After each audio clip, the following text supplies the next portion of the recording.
Hi guys, welcome back to the channel. I'm Office Bloke Daz. Office Bloke Aidan. Okay, a little bit of baseball doesn't exist. Absolute fantastic channel.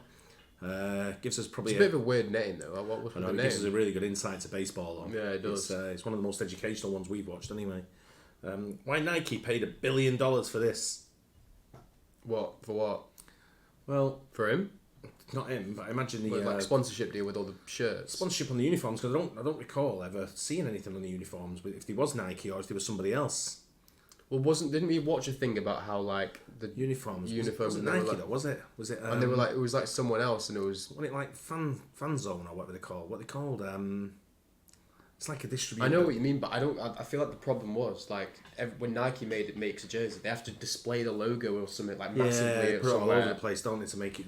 But Nike did Manchester City's jersey for a while, and it was one of the worst ones we ever had. Yeah, they weren't great. They kept pulling everything about it was bobbins. Like, it was rubbish. The shirts easily ripped. Yeah, they damaged. Yeah, but even they just weren't the great design either. It was like one design fit all. They designed one shirt and then just changed colours for all the different teams. Yeah. So everyone pretty much had the same designed uniform, just with different colours, different colour schemes. Pretty naff, wasn't it? It was lazy. I thought it was very lazy.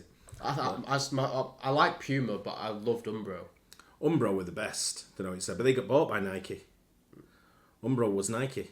Because when I did the launch of that Man City shirt, I did the last... There's still teams in the Premier League with Umbro. Oh, there is, yeah. I know. But I did the last of the Umbro Man City shirts, didn't I, when I launched it. And quick plug there, me launching the kit globally. It's on YouTube. Yeah, it is. Who'd have thought, right? It was two kids that came over from the USA. From Nike, who filmed me. It was their idea, what they wanted to do, and they sort of like come over and film me doing it. It's quite cool. But yeah, it's when it changed to Nike, it was just like, just nothing. And now Puma's got a little bit more exciting again. But like you say, I really like Puma. Umbro were the best. Puma's good. But let's see why Nike paid $1 billion for this. Is that billion? $1 billion? $1 billion for this. MLB jerseys used to look like this. They were supposed to look like this, but now they look like this. But these Nike jerseys worn in every single MLB game aren't even made by Nike. That is done by a completely different company. Traditionally, if you wanted uniforms for your team, you would need to find a company that makes uniforms. Pay that company, and in exchange, they will give you uniforms. Not in this case. Nike is in charge of providing MLB uniforms, but MLB pays them nothing, and actually makes Nike pay them $1 billion. And somehow this exchange still ends up making Nike millions. They paid another $1 billion to make every single NFL jersey. Players immediately complained they didn't fit and made them look fat. They paid another $1 billion to make every single NBA jersey, and immediately they started ripping and falling apart on the court. And now MLB is having similar issues. This spring, Nike just made league-wide changes and introduced new uniforms that many fans, media members, and players are calling the worst uniforms of all time. Everyone seems to want to blame Nike and Fanatics for making these terrible uniforms, but in reality, it's actually Jeremy Lin's fault. Yes, because 12 years ago, Linsanity created a chain reaction, and because of it, this spring, Nike moved the MLB logo lower, changed the base color from white to off-white, made the letters of players' names noticeably smaller, and even some jerseys seem to have switched from stitched logos to ironed-on logos. When they introduced these jerseys, one player immediately said they felt like they were from TJ Maxx. Another player called them papery. The biggest complaints about them were the pants because they can no longer be tailored. Many players hated the fit, and entire teams just started wearing their pants from previous seasons during games. More issues arose on picture day when images of players wearing these pants showed that the pants were see-through, and multiple awkward pictures of players' junk were being shown and spread online, adding more fuel to the fire. As people online joked about you actually have to block it out, having to be broadcasted like this because the pants were see-through, Fanatics, the company that manufactures the jerseys, downplayed the changes, saying the pants material hadn't changed and the see-through effect is something that always happens on picture day. We've done something similar to this where we spoke about the uniforms with Fanatics. Yeah. And Fanatics, someone's gonna have to let me know what, or I can Google it, or if you wanna let me know what the relationship is with them and Nike, whether they're the exclusive manufacturer for Nike, because they've come out of nowhere. Fanatics over here. Yeah. I'd never heard of them until about last season maybe, and now they sell every single replica shirt you can buy. Yeah. And they're advertised everywhere. See them on all the TVs. every time you're watching sport on TV over here, it's advertised. But just a year ago, I'd never heard of them. They just come out of nowhere. I guess they've got the franchise or the exclusivity to replicate all these shirts, and they're making them obviously. But I noticed a few people over here moaning about their shirts as well in the English league. I think it was Aston Villa. Aston Villa, yeah. That's Castore. That was Castore, wasn't it? But I wonder if that's a similar thing with Castore subcontracting. Because Castore's they're a new brand. 2 young guys from Liverpool who've just sort of gone into this multi-billion-dollar brand all of a sudden, like with got investment from people like Asda, and gone up. And they've sort of it's funny because I'm pretty sure Everton's Castore as well. Maybe they're Evertonians. They've rocketed. They are Scousers. I know that. I don't know if they've ever told me they are Scousers, but they've rocketed out of nowhere. Castore. They've become like a real, because you've got Newcastle, you've got Aston Villa, there's loads, Rangers, Celtic, I think it is. Everton, right? Everton, I think Everton, yeah, I think it's quite a lot. They've got all the cricket. Or Everton, Everton might be Umbro, but I think Everton's Castore. I think Everton is actually Hummel. Ah, yeah, you're right, yeah. However, when one fan tagged Fanatics in a picture of a jersey, they responded by saying, quote, "Looks like we dropped the ball on this one. Send me a DM so I can learn more about it." Turns out, this jersey that Fanatics Twitter acknowledged was a mistake was an actual game-issued uniform given to Michael Chavez to wear in a game. Shortly after, Fanatics deleted the tweet. Fanatics is the company who manufactures the Nike jerseys worn in every MLB game. Nike designs the jerseys, tells them what to make, what materials to use, and Fanatics uses their factories to produce them and send them to teams. They have exclusive deals to distribute jerseys for almost every major sports league in the world. They are a $31 billion company, are praised in the business world for changing the sports merchandise game, and their CEO recently won the Athletics Sports Person of the Year award.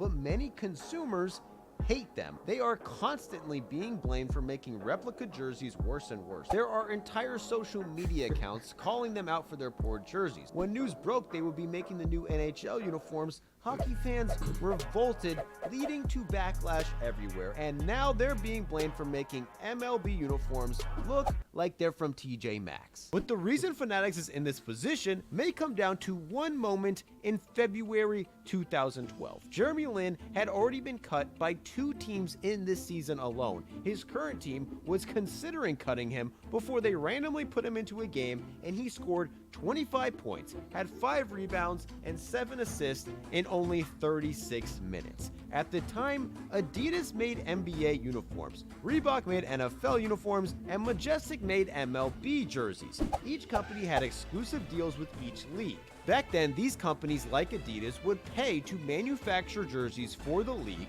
because it also gave them the right to make replica jerseys. So every time a fan bought a jersey, Adidas would get a cut. These 3 companies were spending a fortune for the rights to manufacture these uniforms until something changed in 2012. Nike entered the market paying $1.1 billion for the rights to make NFL jerseys for 5 seasons. That is $220 million a year, nearly 10 times more than Reebok had paid for the same rights just a year earlier. Even when accounting for inflation, Nike outbid Reebok by over $250 million.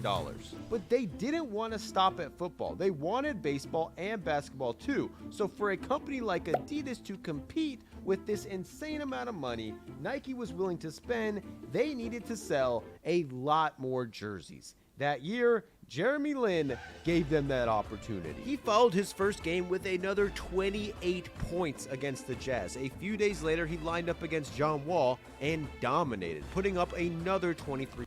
Is this going to come down to some kind of shirt sales? Is he Chinese? Yeah, Jeremy Lin, he was a beast, man.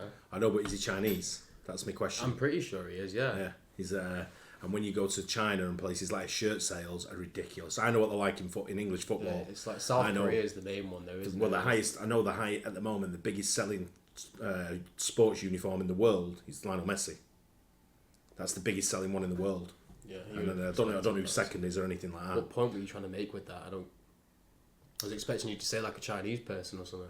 No, what I'm trying to make is this has changed. What year was this? Did he say 2012? 2012. It changed in 2012. Whatever it was with Jeremy Lin. Is it Jeremy Lin? Mm-hmm. And he's come through. He's wore an Adidas jersey, and because he's performed for the Knicks, number one, you've got the New York brand. So it doesn't matter whether you're New York Yankees, New York Knicks, New York Mets, New York whatever, you've got the New York brand. He's gone into China with this Lin jersey, and Adidas have sold incredible amounts. Nike have cottoned onto it and thought, if one player can sell all them in one country, we want the rights to them, we'll sell them worldwide. And we'll make the same money by selling a LeBron James jersey. Next to the Jeremy Lin jersey would be LeBron James, or there'll be whoever else is big in the leagues, right. Steph Curry, whoever, and then they'll make that money back by selling the replica jerseys of what they're selling. But they need the It's the like franchise. them selling the baseball jerseys in Japan with Ohtani. Shohei Ohtani on it, yeah, that's right. But I don't know how many Japanese are going to buy Shohei Ohtani. I'm sure there's a lot, but there's a lot more people in China. Yeah, it's like the cricket jerseys when you sell them in India. Yeah, you're making fortunes because you got the name on the back. As soon as you start putting names on the back, then that's when it starts getting bigger as well. Whereas years ago, when I was a kid, there was no names on the back of shirts. There was no sponsors on the front. It was just a number 12 or a number 10 or a number 8 or whatever it may be, and that's what shirt you wore. 3 points. The entire world all of a sudden knew and was heavily invested in Jeremy Lin, and with his next game against Kobe Bryant and the Lakers at Madison Square Garden. I remember when he played for the Lakers and there was like a last minute shot to win the game and he waved off Kobe and took the shot himself and scored. It was a perfect storm. He was the biggest name in American sports, and people across the world rushed to get his jersey. Unfortunately for them, there were none.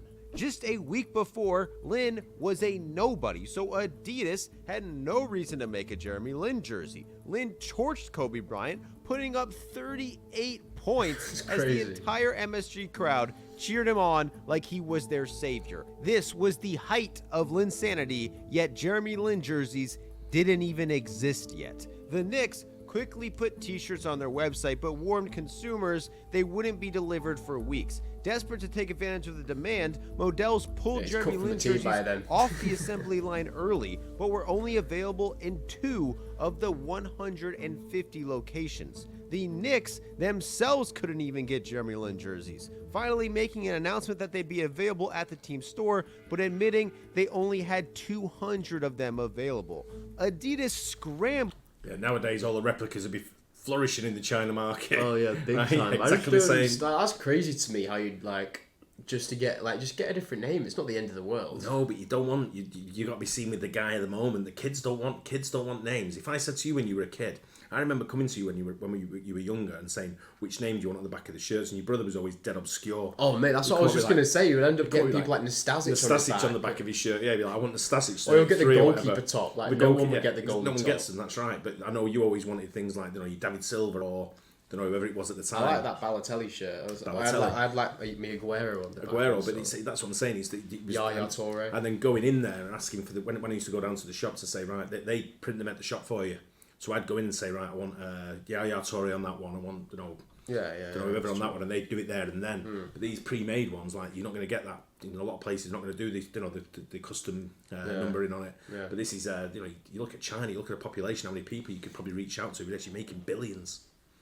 To make as much Jeremy Lin merch as possible and made a ton of it. However, Linsanity ended almost as quickly as it started. He finished the season injured, and that offseason, the Knicks decided to let Lin leave in free agency. And now, the insane amount of Jeremy Lin Knicks merch Adidas rushed to make was worthless. Yeah. According to Models, following his departure, they sold about 40,000 Jeremy Lin jerseys and t-shirts for as low as $1 each, resulting in a massive loss in profit. This likely cost the NBA millions of dollars. The deal with NBA itself may have cost Adidas millions of dollars. By the end of the contract, their share of basketball footwear in America was only 3%. Thinking the agreement wasn't worth it, Adidas didn't even make an offer once the contract was up. Wow. Yet, for some reason, Nike agreed to essentially the exact same agreement for $1 billion, paying $125 million a year, which was nearly 3 times more money than Adidas paid for the exact same deal. And to justify this, they had to sell a lot more jerseys. And to do this, they started making a ton of new jerseys. In 7 seasons with the NBA, Nike has made 438 different jerseys. That is over 150 more jerseys than Adidas made in the previous 7 seasons before Nike took over. By pumping out new... I do like a lot of the new jerseys they put out, like the, what do they call it, like the City Edition type jerseys. Yeah, but you see them with different things, but you're talking NBA, like over here, we get 3 kits every season. Yeah. You get the home, away, and third. And then most kids want every single one. And that's every single season that people get them. And they're close to 100, it's close to £100 per kit, going up, £100 plus. Yeah. So you're talking $150, $130, whatever it is, over here. I don't know, they're a lot more expensive in the USA. Especially, I saw the price of ice hockey jerseys. Wow. Oh, no, they are like crazy. $300. Yeah. We saw them at the shop when we went to that's right. Predators game. Yeah.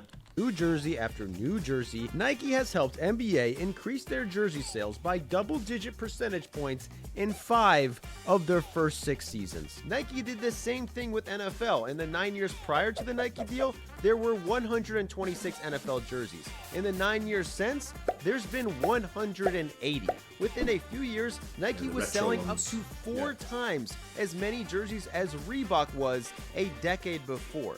Nike bragged about building a supply chain that could create a new jersey and have it ready for consumers in weeks. But as we saw with Lansanity, even this is too slow. And that's where Fanatics comes in. Originally an e-commerce business, Fanatics sold sports merchandise online. They were so good at this when MLB signed an exclusive deal to sell all online MLB apparel through Fanatics, their sales went up 67% in 1 year. Soon Fanatics had deals with NBA, NFL, MLS, Formula One, NASCAR, and pretty much everyone. The Fanatics production line has become so fast and efficient, if a player gets traded tomorrow, Fanatics can make their jersey on their new team and have it delivered to you in only 3 business days. Jersey makers used to only offer jerseys of the team's best players because the cost of making them only justified selling the best sellers. Now Fanatics can make a jersey for anyone, whether they're on the team or not, and get it to you in 3 days. And this has exploded jersey sales. Fanatics has been such an asset for major sports leagues. MLB even went as far as to allow them to make their game-worn uniforms. Nike designs the jerseys, gives instructions on how to make them, sends them the materials, and Fanatics does the rest. And Nike still gets their patented swoosh on every single jersey, which in reality may be the only thing they care about. Nike outbid every other company by hundreds of millions of dollars just to force leagues to put this logo on each and every jersey. The NBA refused to put the Adidas logo on game-worn jerseys, but couldn't deny Nike because they paid them 3 times more. MLB hid the Majestic logo on the sleeve, and teams like the Yankees were exempt from putting them on the jerseys at all to protect the purity of the brand. But when Nike offered the league twice as much money as Majestic paid, they had no choice but to slap a Nike logo right on the front. These jerseys are essentially advertisements which earn Nike billions of dollars in exposure. Last year's Super Bowl generated $285 million worth of exposure for brands. Nike alone accounted for 60% of this. During a typical NFL game, the Nike logo is visible on screen for around half the game. That is over 4,000 seconds. That same game, companies paid $7 million for a 30-second ad. That is around $233,000 per second, meaning if they wanted as much airtime as Nike got, they would have to pay $964 million. For their jersey deal, Nike only has to pay $300 million a year, and not only gets that much airtime during the Super Bowl, they get that much airtime during all 272 NFL games a year. They also have this deal in the NBA where a Nike logo is visible for around 24 minutes every single game. When you watch an MLB game, Nike logos are strategically placed on the chest, so every time the camera zooms in on a player's face, the Nike logo is in the shot. If a player turns around, another logo is strategically placed on their pants to maximize exposure. All the team gear is also made by Nike, so when they cut to a coach or the dugout, there's a Nike logo. And all the replica jerseys are also made by Nike, so if there's a fan shot, the Nike logo is still there. The logo dominates the game. In a full-length playoff broadcast, the Nike logo was visible 66% of the time. That is an hour and 40 minutes of exposure. Extrapolate this over an entire MLB season, and Nike gets 14.5 million seconds of airtime. 243,000 hours of airtime, which essentially is the equivalent to paying for 486,000 30-second commercials. And that is why Nike spent $1 billion for this. MLB jerseys used to look like... Actually makes it quite a lot of sense when you do it like that, but I used to sponsor a team, as you know, right? And we had someone sit down with us and explain to us what the value is of what we paid in sponsorship to how much value we get through visibility. And I was blown away. I went, that's insane. And they just explained the same. Yeah. I didn't know they were going that route with that video because they explained how fanatics come in, what was the question I was asking. Yeah. But when you look at the value of a brand and you put it on exposure on, because then you've got, not only you're talking about there on TV, when you open the newspaper now as well and you see Shohei Ohtani hitting a home run or pitching a pitch, he's got the Nike brand on there as well. Do you know what so the thing is? TV, magazines. I don't even notice stuff like that though. Like I wouldn't pay attention to stuff like that. Like I wouldn't say that airtime with a Nike swoosh on your shirt watching a game is even remotely the same as an advert. You won't, because you kind of compared it to adverts, didn't he? Yeah, because you've seen their brand. So, but you're not. But it's not like the focus of attention on the on the screen. It's not because you're watching it for sports reasons. Sort of yeah, thing. you're literally just watching baseball. But it's what do you call it? Subconsciously, look, you're staring at their brand, and you know you'd associate Nike with sport straight away. Don't know. You want if you think about going to a wedding and you're going to buy some shoes or what's it? You don't think of I'm going to go and get some Nikes. You associate if I'm going to go running or playing sport. I'll look at Nike. Because you know their brand's a key brand. You know it's a top-rated brand purely based on the fact of what you see constantly in your face. And it's like I say, he's not even taking into consideration. He's only talking TV coverage there. You look at magazines, sports programs. When you're talking not just where you get them on the actual physical game when it's being shown live, you're showing repeats, you're showing highlights. Magazines, posters in the street. Where it's billboards, everything that goes on like that, you're seeing the brand all over the place. We seen one where the manager of the team we sponsored got interviewed on Sky Sports or whatever, and the value of that just interview alone, where he had our name on the front of his shirt, was ridiculous because he said something controversial as well, and it was like he was in the newspaper the next day, and it was his picture when he was doing the TV interview of him, there with our brand on it as well. So you get the TV brand, you get the newspaper brand of what was branded as what you got as well, going out to millions of people. Yeah. It's online, it's in the headlines, when people read the papers, it's everywhere. Yeah. It's mad, but it's you see the value of that, why sponsorship's so expensive now, and why it's so lucrative at the same time. But there you go. Hope you guys enjoyed that. Like I say, great channel. Baseball doesn't exist. Yeah. Don't forget to like and subscribe, and see you on the next one. Cheers. Cheers.